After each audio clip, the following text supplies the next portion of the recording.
Fala pessoal do All Sport, tudo bem? Flávio Latifi, setorista do Palmeiras. O Palmeiras sofreu, mas venceu o Botafogo de São Paulo ontem por 2-1 no Allianz Parque e largou na frente na terceira fase da Copa do Brasil. A gente vai fazer uma análise tática, eu tô aqui com o Léo Suzuki mais uma vez. E aí, Léo, o que você achou do jogo de ontem? O Palmeiras venceu, mas não convenceu, né? Mais um jogo que a torcida esperava um pouco mais, um time de Série B, mas foi só 2-1. Bem-vindo, Léo, de novo. E aí, Flávio, tudo bem? Abraço para você, abraço para todo mundo que está acompanhando a gente. Obrigado pelo convite mais uma vez.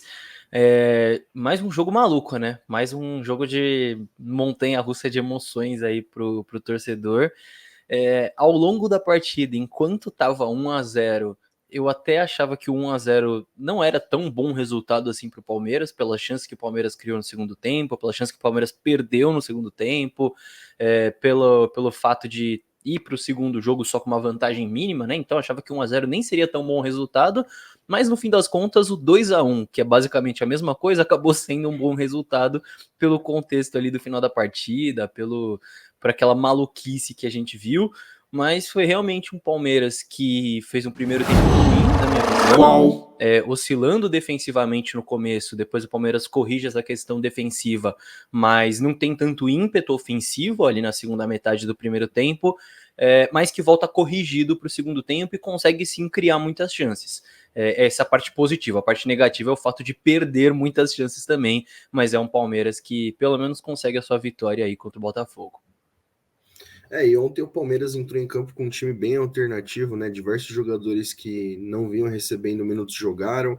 O Caio Paulista jogou, o Marcelo Lomba jogou, o Gabriel Menino também, e o Estevão, mais uma vez, acho que está se solidificando, né, no Palmeiras, no elenco principal. Ontem, no primeiro tempo, ele era o jogador que mais dava criatividade, né? Mais uma vez a gente viu um Veiga desacelerando o jogo, encontrando muita dificuldade. O Botafogo ontem entrou com uma linha de 5 zagueiros quando o time não tinha bola. E no primeiro tempo o Palmeiras encontrou muita dificuldade, né? Nos minutos iniciais conseguiu exercer uma pressão, conseguiu sufocar o Botafogo, mas depois o Palmeiras forçou muitas bolas longas, né? E muitos cruzamentos na área. Você também viu desse jeito, Léo? Ah, foi sim, cara. Foi um Palmeiras que se lançou muito para o ataque, né? Até por isso sofreu um pouco com esses contra-ataques no começo. Então, quando você pensa ali no posicionamento do Palmeiras, vamos colocar assim, ofensivamente, você tinha muitas vezes os dois laterais espetados, tanto o Mike quanto o Caio Paulista, jogando os pontas para dentro, Estevão e Lázaro, mais o Veiga, mais o Endrick, mais um dos volantes aproximando. Então, muitas vezes ficava ali atrás só os zagueiros e mais um volante ali para fazer esse equilíbrio. Um Palmeiras que se lançava muito ao ataque. Contra um Botafogo que se defendia bem, como você falou, né? Num 5-4-1 ali, o Abel até comenta na coletiva, e um time muito compacto. E o Palmeiras teve um problema ofensivo muito claro na minha leitura ali, e até por isso o Abel consegue corrigir ele tão bem no intervalo, porque o Abel ele escala um trio de ataque, vamos colocar assim, aqueles três jogadores ali da frente, Veiga, Lázaro e Endrick, três jogadores que têm uma característica específica semelhante. O Veiga e o Lázaro, eles são jogadores que foram escalados para receber a bola nas costas dos volantes. Então, o Botafogo naquele 5-4-1, teoricamente eles estavam ali para receber a bola entre a linha de 5 e a linha de 4, certo? Naquele espaço ali.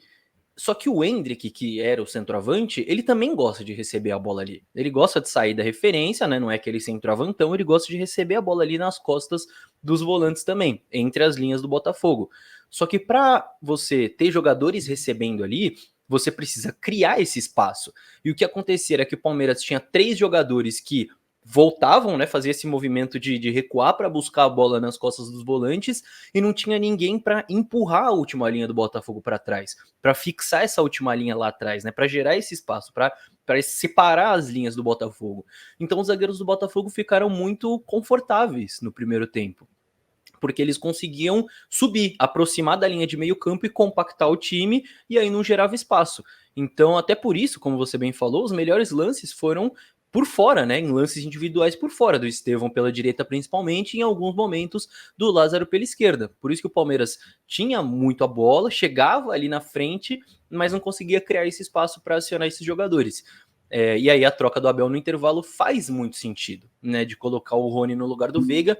E é até curioso, né? Porque o Palmeiras não estava criando muito, aí o Abel tira o meia do time, coloca um centroavante que não tem característica de construção, mas realmente fez sentido a troca, porque o Rony era justamente a opção que ele tinha no banco de um jogador para fazer o facão, para empurrar a linha do Botafogo para trás e para gerar espaço para esses outros jogadores, Endrick, Lázaro, o próprio Estevão, receberem ali nas costas os volantes, né? Muita gente pediu também o Luiz Guilherme, e se você coloca o Luiz Guilherme no lugar do Veiga, você poderia solucionar o problema individual, que era o Veiga estar mal. Mas você não ia solucionar o problema coletivo, que era essa falta de espaço, né?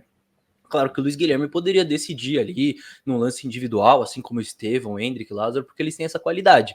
Mas entre solucionar o problema individual ou o problema coletivo, o Abel optou por solucionar o problema coletivo colocando o Rony, e não é que era um jogo que pedia o Rony, era um jogo que pedia a característica do Rony, né? E a característica do Rony deu mais espaço para Endrick jogar, enfim, o que se prova no gol do 1-0 do Palmeiras, né? Porque, claro, foi um gol do Rony, mas na origem da jogada é um gol que o Endrick recebe nas costas dos volantes, um lance ali que ele recebe por ali, e tem liberdade para conduzir, para dar aquele chute na trave, né? Um espaço que ele não teve durante todo o primeiro tempo e que foi possível justamente por causa da característica do Rony que entrou ali lá na frente. Então, foi uma troca que fez bastante sentido e que realmente melhorou o Palmeiras ofensivamente do primeiro para o segundo tempo. E como você falou, né, o Abel acabou sacando o Veiga logo depois do intervalo.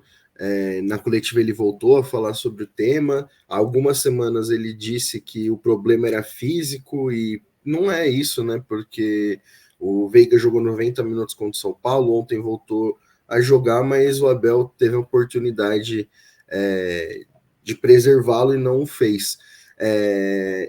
E ontem o Rômulo acabou sendo um dos heróis do Palmeiras, né? Alguém que pode ser esse substituto do Veiga, deu uma bela assistência para o gol do Estevão, e muita gente falou, né? O pacto foi ativado ontem de novo, né? Ô, Léo, eu queria que você explicasse um pouco como o Palmeiras meio que sufocou o Botafogo, né? Porque no próprio primeiro gol, o Mike estava jogando como um segundo ponta, né? Pisando muito na área. Então, como que o Palmeiras jogou o ataque para cima dos zagueiros do Botafogo e acabou dando certo? Para quem acompanha as coletivas do Abel, sabe que ele fala muito em relações numéricas, né? Ele gosta muito desse jogo de xadrez ali, se o adversário tem 2, eu coloco 3, se o adversário tem 3, eu coloco 4, né? Para você sempre criar superioridade ali. E o Botafogo, como a gente já falou, se defendia numa linha de 5. Então, o Abel, para tentar abrir espaço nessa última linha, basicamente colocava 6 jogadores, pelo menos, em cima dessa última linha do Botafogo. Então você tinha os 2 laterais espetados, né? São 2. Você tinha os 2 pontas vindo de fora para dentro, né? No caso, o Estevão e o Lázaro, depois entra o Rômulo. Você tinha o Veiga, depois entra o Rony, e você tinha o Endrick. E você ainda tinha um dos volantes que aproximava. E aí, geralmente, quando um dos volantes, o Gabriel Menino, ou o Rios, que entrou depois, chegava ali na frente também, aí você tinha um dos laterais segurando um pouco mais para o time não ficar tão exposto assim.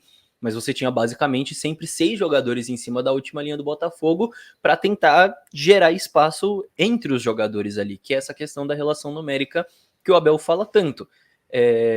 E o Palmeiras, de fato, conseguiu criar oportunidades, né? Criou enquanto estava 1-0, criou enquanto estava 1-1, inclusive, porque antes de fazer o 2-1, o Estevão ainda perde outra chance e depois consegue fazer o gol no finalzinho. Só que é aquele negócio, né? De nada adianta você solucionar problemas ofensivos, você criar jogadas, você criar chances de gol e você não conseguir fazer os gols, né? Tiveram alguns lances ali, pô, que o Rony tá sem goleiro e o Estevão tira o gol dele. É um negócio inacreditável, né? Então, dessa vez não fez lá tanta falta assim, porque o Palmeiras, né, com seu pacto usual, conseguiu fazer o 2-1. Mas em outros momentos pode fazer falta, então acho que tem que servir de lição também. Ô, Léo, e falando um pouco mais de Estevão, né? É curioso porque ele tá surgindo enquanto o Endrick tá cada vez mais próximo, né? De estar partindo do Palmeiras. Já fazendo uma previsão mais para frente, pelo que a gente já viu do Estevão, como você vê esse time jogando sem o Endrick sem o Endrick e com o Estevão? Vai mudar um pouco a dinâmica, né? Ah, totalmente. E o Abel vai ter muitas peças ali no segundo semestre para montar esse ataque, né? Hoje eu vejo o Estevão como um titular do Palmeiras. Hoje, na minha visão, o Estevão é titular e eu acho que pro Abel também, porque ele tem sido titular em jogos importantes e meio que até o pessoal não tá prestando tanta atenção nisso, mas assim, se pegar os últimos jogos, eu diria que mais da metade ele foi titular aí. Então, acho que hoje ele é de fato um titular do Palmeiras. Vai chegar o Felipe Anderson, que com certeza será titular do Palmeiras também. E eu acho que esse quebra-cabeça ele vai fechar depois da gente entender duas coisas. Primeiro, quando o Veiga vai voltar a ser o Veiga. Se ele de fato voltará e tomara que ele volte, mas se ele não voltar a ser o Veiga, ele vai perder vaga no time e o Palmeiras vai ter ali Estevão, Dudu e Felipe Anderson jogando juntos, por exemplo. E o segundo tópico que o Palmeiras precisa entender é justamente como o Dudu vai voltar. Se ele voltar sendo aquele Dudu que a gente conhece, não tem como deixar ele de fora do time.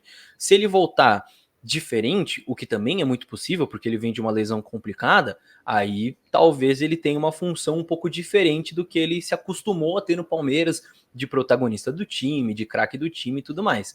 Mas vai ser um quebra-cabeças complicado, porque o Abel só para montar esse quarteto de frente, vamos colocar assim, ele vai ter Dudu, Felipe Anderson, Estevão, Rony, Flaco Lopes, Bruno Rodrigues, Lázaro, Luiz Guilherme, que mais? Rômulo, Veiga, não sei se eu falei ainda, já contei 10 já. Então vai ser difícil, mas é dor de cabeça boa, pelo menos. A dor de cabeça que todo técnico gosta de ter, né? E o Abel vai. Essa mescla, né, de jovens e experientes, com Felipe Anderson, ainda que é um jogador consagrado na Europa, tem tudo para dar certo. Bom, pessoal, essa foi a nossa análise tática. Domingo o Palmeiras volta a campo contra o Cuiabá e na semana que vem a gente vai trazer um novo material falando tanto do jogo do Palmeiras de domingo quanto dos próximos compromissos da equipe. Léo, muito obrigado mais uma vez por participar com a gente. Deixa seu tchau para a galera aí. Eu que agradeço, meu amigo. Valeu para todo mundo que acompanhou a gente aqui também. A gente se vê na próxima. Valeu, gente. Obrigado.